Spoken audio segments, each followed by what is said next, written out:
Something interesting is happening. For decades, the story always went one direction.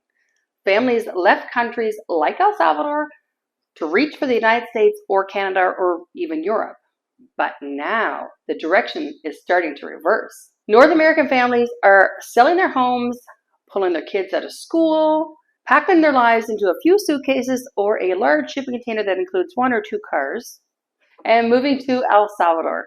Not just retirees, entire families. People in their 30s, 40s, working remotely, raising kids. But here's the strange part. They're not moving because El Salvador is easier. They're moving despite the logistical hurdles. Banking can be complicated. Infrastructure isn't perfect. Utilities sometimes fail. So the real question is, why would someone trade the stability of North America for the unpredictability of a developing country?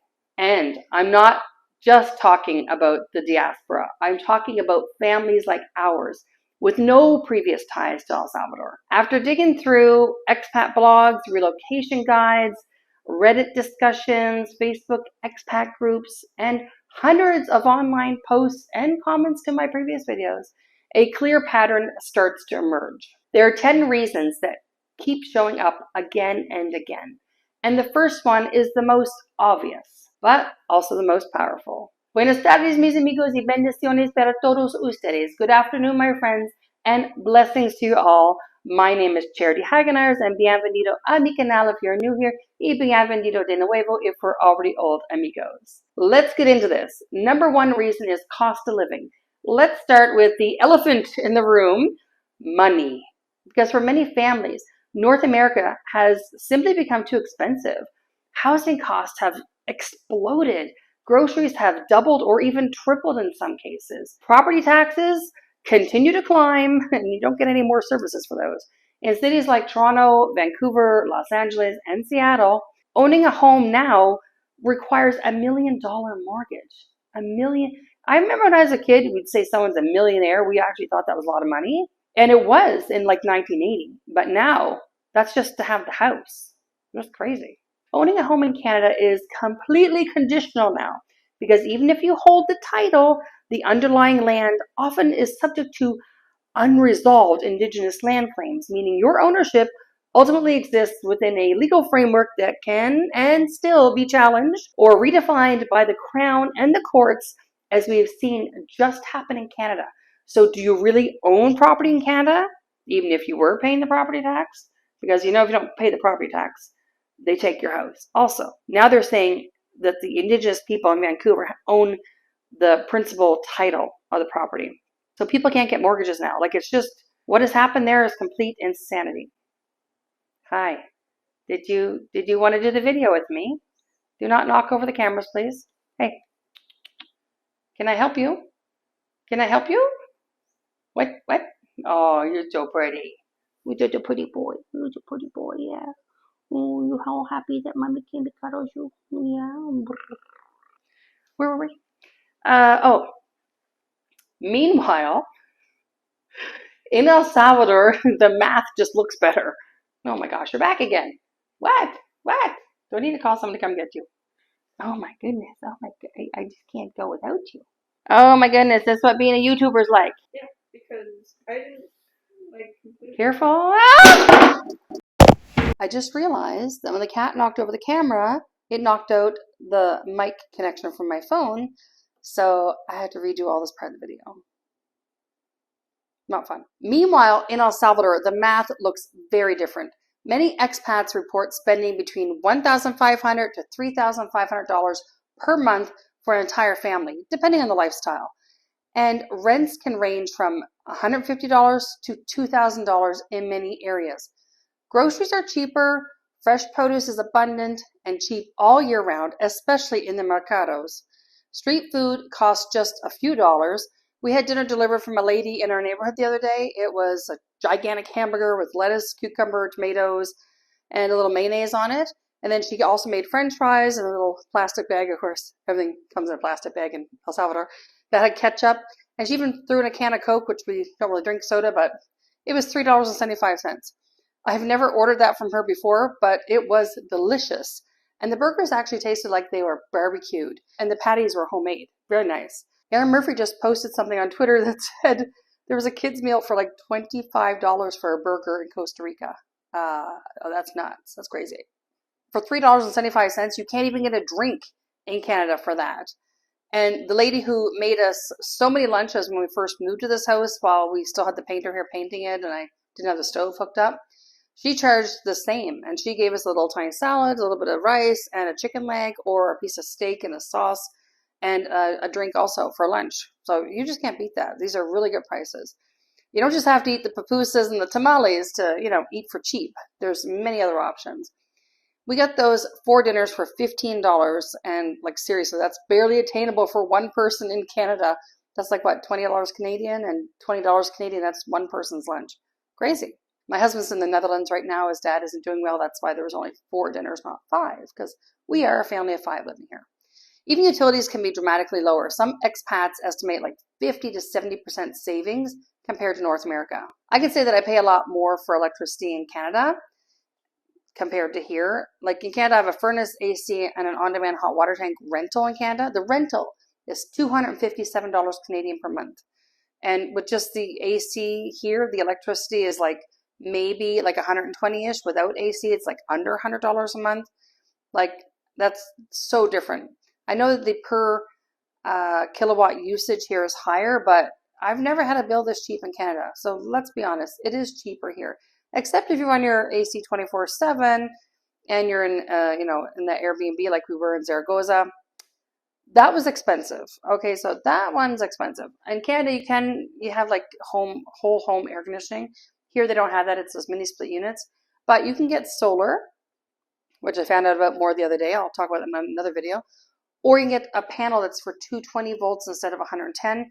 And you can also just look at the energy consumption of the AC units you're going to install to try to save money that way, get the most energy efficient ones. We mostly just use fans around here. I do have the AC on now that I'm back upstairs doing most of my filming. It gets hot because I usually do it in the afternoon, although I had to refilm all this because the cat knocked over the camera. When the cat knocked over the camera, the mic got disconnected from the phone. So I'm redoing this part. Okay, here's the interesting thing. The cost savings aren't just about money. They change how people live. Instead of working like 50, 60 hours a week, families suddenly have time. Time for their kids, time for their hobbies, time to breathe. And that leads to the second reason. Number 2, family values and community. Now, one thing you hear repeatedly from expats is life in El Salvador feels more about community than in North America. Family culture is incredibly strong. Grandparents live nearby, children play outside, people gather for meals that last hours, neighbors talk to each other. In many parts of North America, life has just become extremely individualistic. Everyone is busy, everyone's rushing, but Salvadorian culture still prioritizes family, relationships, and community. Expats often say they feel welcomed quickly because Salvadorians are known for being friendly and family-oriented, which helps newcomers integrate faster. And when families move here, their children often experience something many Western kids no longer have: freedom. Walk into friends' houses, playing outside, being part of a community. But another major cultural influence shapes daily life here, and that's religion. Number 3, religion and traditional values. El Salvador remains a deeply religious country. Church is still central to many communities. Even here in our gated community, there is a mass held every Sunday. I just found this out like a few weeks ago. It was in our WhatsApp group for the community, and I had no idea where it was, but I found out where it is. Now I know. Christian traditions shape holidays, like Santa Semana is around the corner, and our children have like the whole week off from school between Palm Sunday and Easter Sunday. Even Mother's Day is a holiday here. It is every May 10th. It's not necessarily on a Sunday like in North America, although it does have to be Sunday this year. That means that restaurants are usually very busy. Many schools hold Mother's Day events and performances, and families typically celebrate with lunch and flowers and gifts. It's definitely more of a thing here than it is in Canada or the United States. I remember we were warned about that our first Mother's Day here.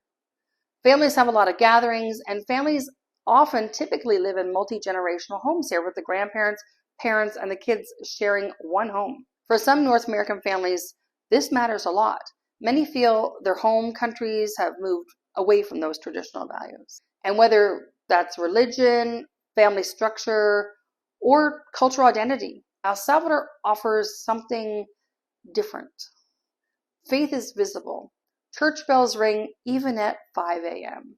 Religious festivals fill the streets, and communities often organize around churches. For some expats, this provides a sense of stability that they feel is disappearing back home. But families don't just think about culture, they think about their children. Which brings us to the next point. Number 4, education options.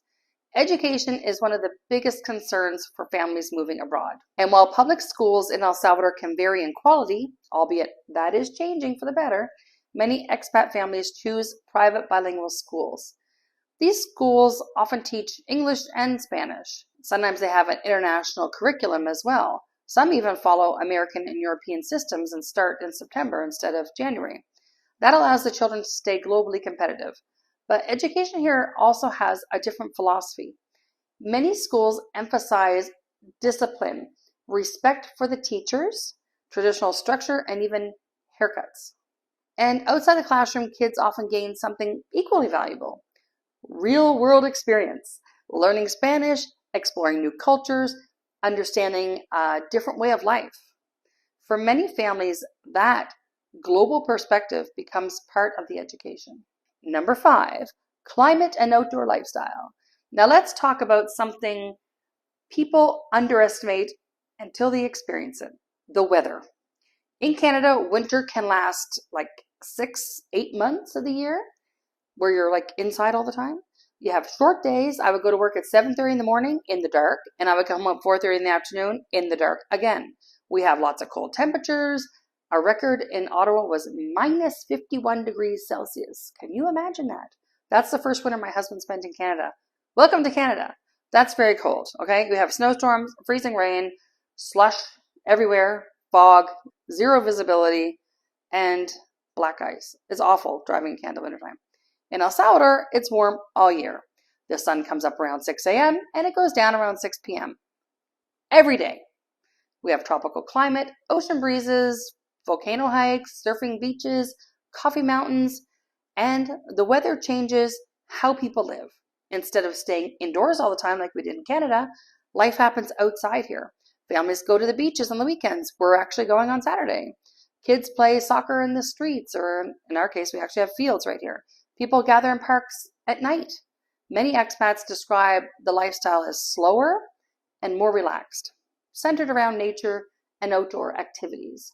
Even homes typically have like an open room in the house. Like in our old house, the back room only had 2 walls. The other walls were like a knee wall, and it was all just all open to the weather. It was just open. That would be the same in this house, except they put glass and doors in the back.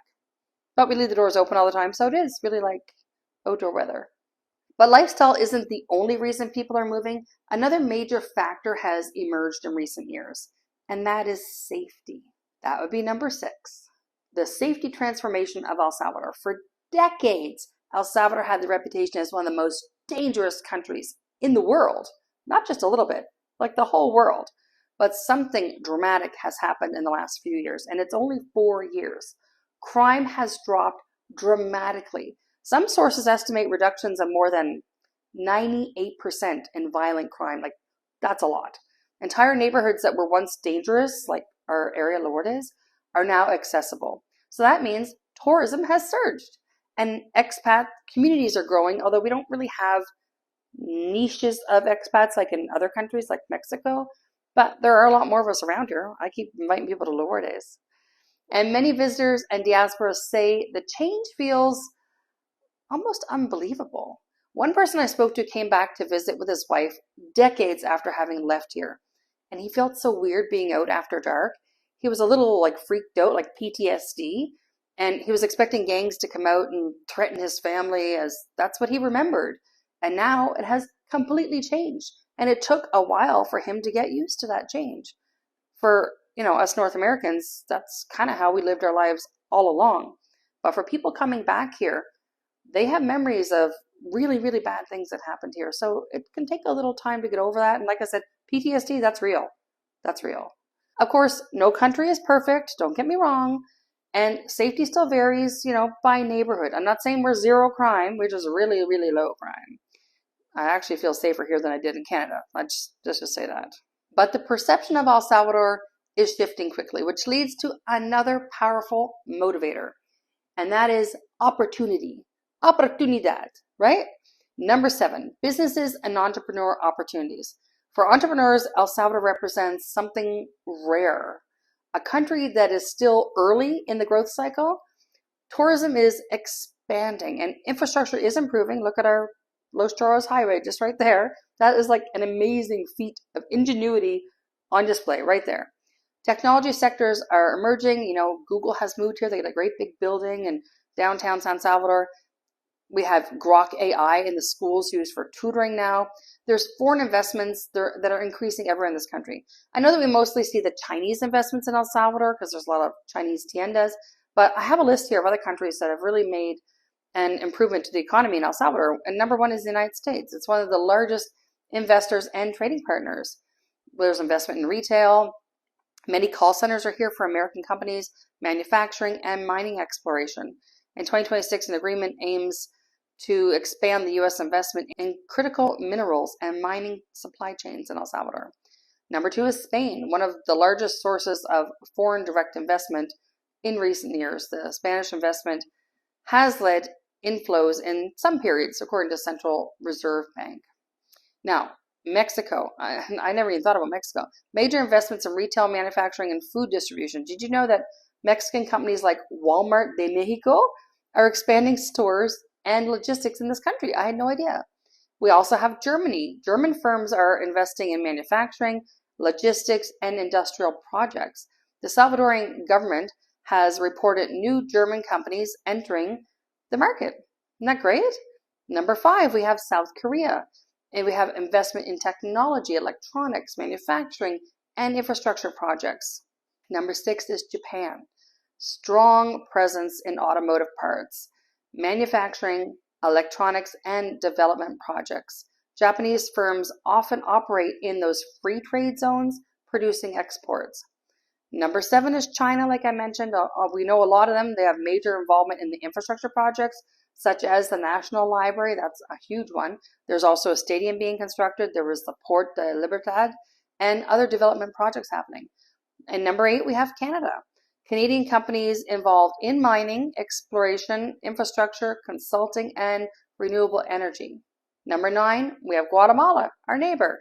Regional investors involved in banking, retail, and real estate development. Central American countries collectively account for a significant FDI in the country. And number 10 is Panama. Investors from Panama participate in finance, logistics, and regional corporate headquarters. So this is showing how El Salvador is becoming a global investment destination, not just for the beaches. Some expats see this as a chance to build businesses in areas like tourism, agriculture, technology, and real estate. Relocation guides often highlight growing economic sectors and incentives for investors, which attract entrepreneurs looking for some new markets. In North America, many industries feel saturated, but here, people feel like they're arriving at the beginning of something important. Number 8, the dollarized economy. Now here's something many people don't realize. El Salvador uses the US dollar. That eliminates major problems many expats face when moving abroad. Currency risk, unless you are from Canada like me. There's no exchange rate volatility if you're coming from the United States. There's no conversion fees. You earn in dollars, you spend in dollars. And yet the prices remain lower in general. See my video on why people have left El Salvador for more about the actual prices for the cost of living, so you can compare for yourself. That combination of US dollar stability with Latin American prices is extremely attractive for foreign residents. Number 9, geographic convenience. Another reason families choose El Salvador because it's close. I had someone just write to me in a comment the other day on one of my videos about how cheap it is to live in the Philippines. And actually the prices he quoted were pretty much what one person would pay to live here too. Like he mentioned $150 for rent, and I know there's a 2-bedroom house for $150 for rent in Villa Mercea. So, I mean, that was pretty on par with the cost he gave me for the Philippines. But he moved back because of this one reason. It's too far from his family in Mexico. So flights to the US are often just a few hours. My husband's flight to Miami was just 2 hours. And to fly to Toronto, it's 5.5 hours. Canada is reachable in a day, even with adjoining flights. Now, that is if Air Canada doesn't go and change your connecting flight and does not tell you and actually has a connecting flight leave before the first flight arrives, but I digress. Family visits are easy, unlike moving to Southeast Asia or Europe. El Salvador allows people to stay connected with North America. And you can still go home and visit for the holidays, and your family members can still come to visit you. Many remote workers stay in the same time zone as their employer, which is really important if you are a remote worker and you need to log in between 9 and 5 EST. That convenience matters more than most people expect. Number 10, the frontier feeling. And finally, the last reason might be the most psychological.